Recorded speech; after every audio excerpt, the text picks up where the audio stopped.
தன் எல்லையை காத்திட எந்த எல்லைக்கும் போகக்கூடிய இந்திய மாவீரனின் கதை போரஸ் தினமும் இரவு 8 மணிக்கு காண தவறாதீர்கள். உங்கள் தந்தி ஒன் தொலைக்காட்சியில்.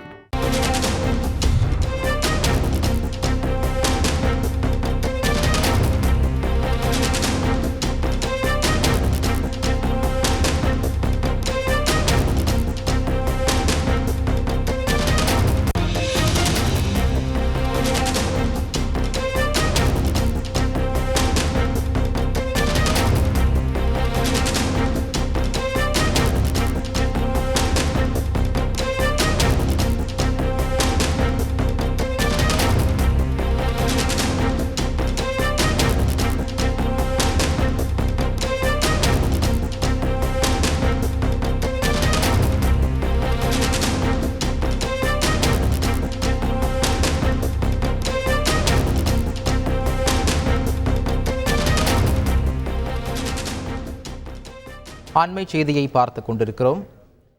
ஈஷா அறக்கட்டளை சார்பில் இக்கரை போலுவாம்பட்டி கிராமத்தில் கட்டப்பட்டுள்ள மின் தகன மேடையை நேரில் ஆய்வு செய்து அறிக்கை அளிக்க வேண்டுமென தமிழ்நாடு மாசு கட்டுப்பாட்டு வாரியத்திற்கு சென்னை உயர்நீதிமன்றம் உத்தரவு பிறப்பித்திருக்கிறது. அண்மை செய்தியாக பார்த்துக் கொண்டிருக்கிறோம்.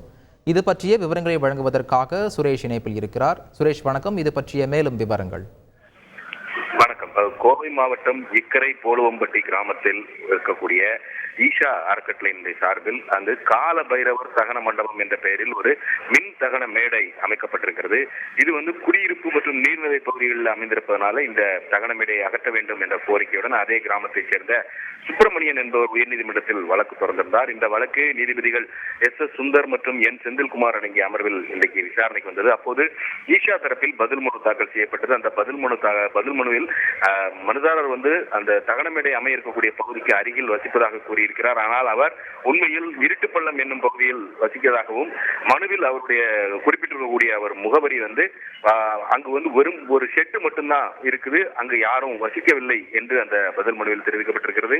மேலும் இந்த போலி முகவரியை அவர் சமர்ப்பித்திருக்கிறார். அதே போல மனுதாரர் கூறுவது போல எந்த ஒரு சுற்றுச்சூழல் பாதிப்பும் இல்லை, முறையான அனுமதி பெற்று இந்த தகன மேடை அமைக்கப்பட்டிருக்கக்கூடிய சூழலில் உள்நோக்கத்துடன் இந்த வழக்கு தாக்கல் செய்யப்பட்டிருக்கிறது. அதனால் இந்த வழக்கை தள்ளுபடி செய்ய வேண்டும், அபராதத்துடன் தள்ளுபடி செய்ய வேண்டும் என்ற ஒரு வாதத்தை பதில் மனுவில் ஈஷா தரப்பில் தெரிவிக்கப்பட்டிருந்தது. பின்னர் இந்த வழக்கின் விசாரணையின் போது மனுதாரர் தரப்பில் ஆஜரான மூத்த வழக்கறிஞர் வில்சன் இந்த மின்தகன மேடை அமைக்கக்கூடிய பகுதியில் வசிக்கக்கூடிய மக்கள் பாதிக்கப்படுவார்கள், பொதுமக்களுடைய ஆட்சேபம் கேட்காமல் இந்த தகன மேடை அமைக்க ஒப்புதல் அளிக்கப்பட்டிருக்கிறதுனால தகன மேடையை அகற்ற வேண்டும் என்று வாதிட்டார். அதே போல ஈஷா தரப்பில் ஆஜரான மூத்த வழக்கறிஞர் விஜய் நாராயண் இந்த மின்தகன மேடை இன்னும் செயல்பாட்டுக்கு வரவில்லை எனவும் நவீன முறையில் எல்பிஜி எரிவாயு மூலமாக அந்த உடல்கள் எரியூட்டப்படுவதாகவும் அது அதிக உயரத்தில் அந்த புகை போக்கி அமைக்கப்பட்டிருப்பதனால் பொதுமக்களுக்கு எந்த பாதிப்பும் இல்லை என்றும் வாதிடப்பட்டது.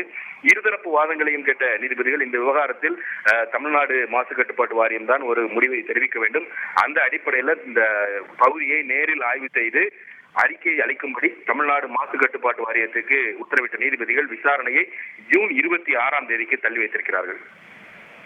விவரங்களை வழங்கியதற்கு நன்றி சுரேஷ். காஃபி வித் கடவுள் இனி எல்லா நாளும் இனிய நாளே. 3 பக்தி தொடர்கள் எளிய தமிழில் தினமும் காலை 6 மணி முதல் 9 மணி வரை காண தவறாதீர்கள். உங்கள் தந்தி ஒன் தொலைக்காட்சியில்.